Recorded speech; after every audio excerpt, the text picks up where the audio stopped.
한 50대, 60대 정도 되게 되면 치아가 좀 심하게 패여서 자만하고 계시다가 그때는 이미 조금 늦었을 때가 많습니다. 치아 건강에 좋은 음식들은 뭐가 있을까요? 일단 첫 번째로 그리고 마지막으로 우리가 잇몸 건강 굉장히 중요합니다. 잘 섭취해 주셔도 잇몸 건강을 굉장히 많이 챙길 수 있기 때문에 잇몸이 안 좋아지는 문제 이런 것들을 예방할 수 있습니다. 안녕하세요. 지식의 맛 구독자 여러분, 저는 잠실에서 서울다루치과를 운영하고 있는 치과의사 강성진이라고 합니다. 오늘 이 영상에서 여러분들이 알고 계시면 좋을 치아 상식 몇 가지를 말씀드리려고 합니다.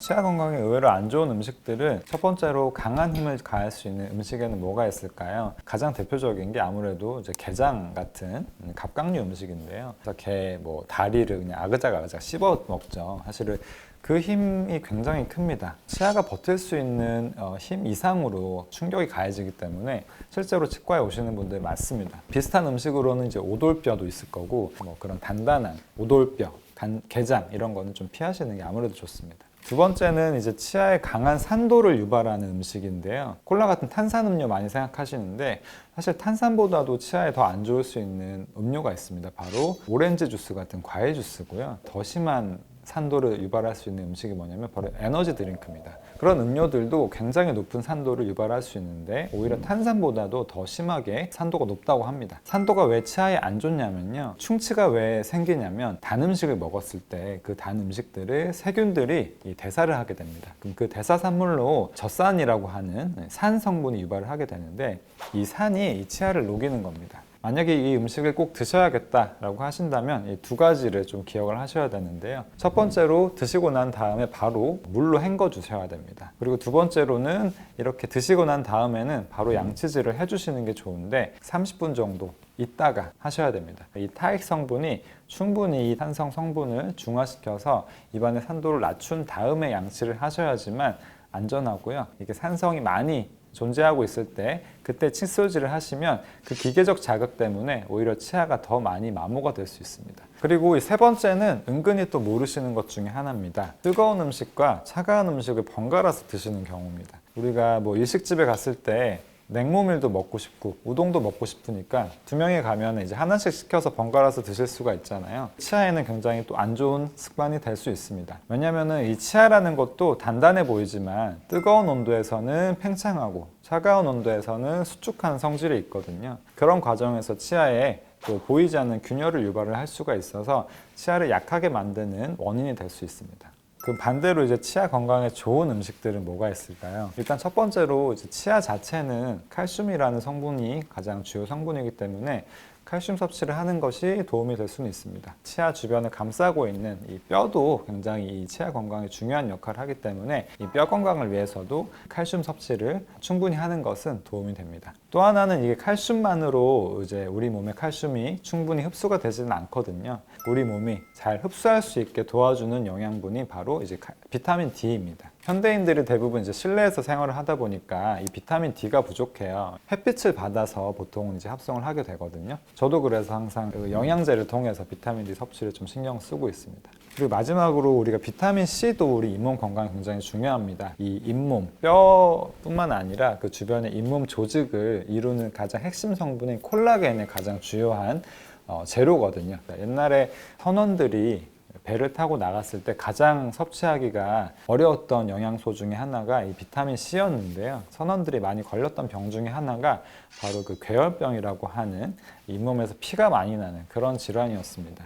그래서 비타민 C만 잘 섭취해 주셔도 잇몸 건강을 굉장히 많이 챙길 수 있기 때문에 과일을 많이 드시거나 아니면 이제 비타민 C 영양제 좀 섭취를 해 주시면 도움이 될 것 같습니다. 네, 치아 건강에 안 좋은 습관은 뭐가 있을까요? 가장 첫 번째로 주의하셔야 되는 습관은 바로 흡연입니다. 담배 속에 있는 니코틴 성분이 혈류를 방해하기 때문에 입안에 혈류가 부족한 상태를 만들게 되는데 잇몸 건강에 굉장히 큰 나쁜 영향을 끼치게 됩니다. 그래서 흡연을 오래 하신 분들은 40대, 50대만 되어도 잇몸이 굉장히 빨리 내려갈 수 있고 치아가 흔들리거나 하는 등의 문제가 비흡연자에 비해서 훨씬 더 심각하게 생길 수가 있습니다. 40대 굉장히 이른 나이지만 그때 벌써 치아를 임플란트를 해야 하는 그런 상황으로 되는 경우가 굉장히 많습니다. 그리고 두 번째는 아직은 잘 알려지지 않은 습관인데요. 바로 이갈이 습관입니다. 밤중에 잘 때 이를 뽀드득 이렇게 가는 그런 습관을 얘기를 하고요. 또 하나는 무의식 중에 우리가 치아를 꽉 무는 습관도 이갈이 습관이라고 볼 수 있습니다. 의식적으로 깨어 있을 때는 꽉 무는 힘을 준다고 하더라도 어느 한계 이상의 힘을 주지 않아요. 왜냐면 우리 몸에서 저절로 방어 작용을 하기 때문인데요. 치아에 해가 가지 않는 선에서 멈출 수가 있습니다. 반면에 우리가 잠을 자고 있거나 아니면 어떤 일에 집중하고 있을 때 무의식적으로 이 행위를 하게 되면 그때는 우리 몸에서 방어 작용이 조금 부족합니다. 평상시에 주는 힘의 거의 5배, 많게는 10배까지도 우리 턱과 치아에 힘을 가하게 되는 그런 안 좋은 습관인데요. 이런 습관들이 계속 누적이 되다 보면 결국에는 치아를 깨지게 하거나 또 더 심한 경우에는 잇몸까지도 안 좋아지게 만들 수가 있어요. 결국에는 치아 발치를 해야 되는 상황까지 가는 경우도 굉장히 많습니다. 만약에 치아 건강에 자신 있는 분들이라도 이갈이가 있다고 한다면 반드시 이갈이를 전문적인 병원에서 치료를 받으셔야지만 됩니다. 이 이갈이는 그럼 어떻게 치료를 할까요? 사실은 이갈이를 완전히 없앨 수 있는 방법은 없습니다. 그 중에 가장 중요한 것은 이갈이의 안 좋은 영향들을 조금 줄이는 것입니다. 스트레스, 그리고 수면 부족, 음주 이런 것들이 알려져 있어요. 이런 부분들을 조금 관리를 하시는 게 좋겠습니다. 만약에 이런 것들로도 이갈이가 해결이 안 되면 그때는 이제 병원에서 좀 도움을 받으셔야 하는데요. 최근에 진행되고 있는 이갈이 치료 중에 효과적이라고 알려져 있는 치료는 바로 보톡스입니다. 우리가 이를 갈 때 이 교근이랑 이 측두근을 많이 사용을 하게 되는데 이 보톡스를 맞게 되면 우리 근육이 힘을 주고 싶어도 힘을 주지 못하기 때문에 이를 갈 때 훨씬 더 약한 힘으로 갈게 됩니다. 힘이 줄어들기 때문에 치아가 깨지는 문제, 그리고 잇몸이 안 좋아지는 문제, 이런 것들을 예방할 수 있습니다. 또 치아의 안 좋은 습관은 남성성을 과시하려고 한다거나 술자리에서 좀 분위기를 띄우기 위해서 하시는 행동인데요. 바로 치아로 병 따는 습관입니다. 사실 치아에는 시한폭탄 같은 습관입니다. 병뚜껑의 한 군데에다가 치아를 걸고 강하게 힘을 주잖아요. 그 순간적인 힘이 굉장히 크게 작용합니다. 치아를 정말 반으로 쪼개버릴 수도 있는 굉장히 큰 힘이 작용을 해서 반으로 쪼개진 치아는 살릴 수가 없습니다. 빼야 되거든요. 상당히 젊은 나이에 치아를 잃게 되는 원인 중에 하나가 될 수 있습니다. 항상 조심하셔야 되고 웬만하면 안 하시는 게 좋습니다. 네, 그리고 이제 흔히 좋은 줄 알고 있는데 안 좋은 습관이 있어요. 바로 뭐냐면 칫솔질을 오래 하는 것, 그리고 칫솔질을 강하게 하는 것입니다. 치약에 우리가 마모를 시킬 수 있는 마모제 성분이 많이 들어있거든요. 치약을 가지고 우리가 칫솔질을 너무 강하게 한다거나 너무 오래 한다거나 하게 되면 아무리 강한 치아라고 하더라도 조금 마모가 될 수 있습니다. 그리고 또 하나는 강한 칫솔질로 인해서 잇몸에 상처가 날 수도 있습니다. 상처가 난 잇몸으로 세균이 들어가거나 하게 되면 감염의 또 위험성이 있을 수 있기 때문에 너무 강하게 하시거나 너무 오래 하시는 칫솔질은 좋지 않습니다. 제가 추천드리는 칫솔질하는 꿀팁은 일단은 시간은 2분 안쪽으로 조절하시는 게 좋고요. 칫솔을 이렇게 잡잖아요. 이렇게 잡으시면 아무래도 힘이 강하게 가해지거든요. 그러지 마시고 이 끝에만 잡아보세요. 끝에만 잡으시고 살살살살 이렇게 칫솔질만 하셔도 치아에 붙어있는 치태를 제거하기에는 충분합니다. 저희 병원에 중년 분들이 굉장히 많이 찾아오시는데 그분들이 주로 말씀하시는 불편함이라고 하면은 가장 대표적인 것이 아무래도 잇몸 문제입니다. 우리 치아는 사실은 선천적으로 타고나기를 40 정도까지만 사용할 수 있게 설계가 되어 있거든요. 최근에는 100살, 120살까지도 살 수 있다고 알려져 있죠. 너무 오래 사용을 하다 보니까 이 치아가 그 기간을 버티지 못하고 일찍 망가지는 것이 굉장히 큰 문제입니다. 잇몸 문제라고 하는 것은 흔히 우리가 풍치라고 알려져 있는데요. 치아가 흔들리거나 잇몸에서 피가 나는 그런 증상을 말합니다. 보통은 이제 환자분들이 식사할 때 치아가 아프다거나 씹을 때 힘이 잘 안 들어간다 이런 얘기를 하시면서 치과를 오시게 되는데 대부분은 다 잇몸에서 문제가 생겨서 오시는 겁니다. 두 번째로는 이제 치아가 시려서 많이 오시는데요. 우리가 치아를 사용하다 보면 치아의 목에 해당하는 그 치아 목 부분이 깨지게 되는 경우가 많습니다.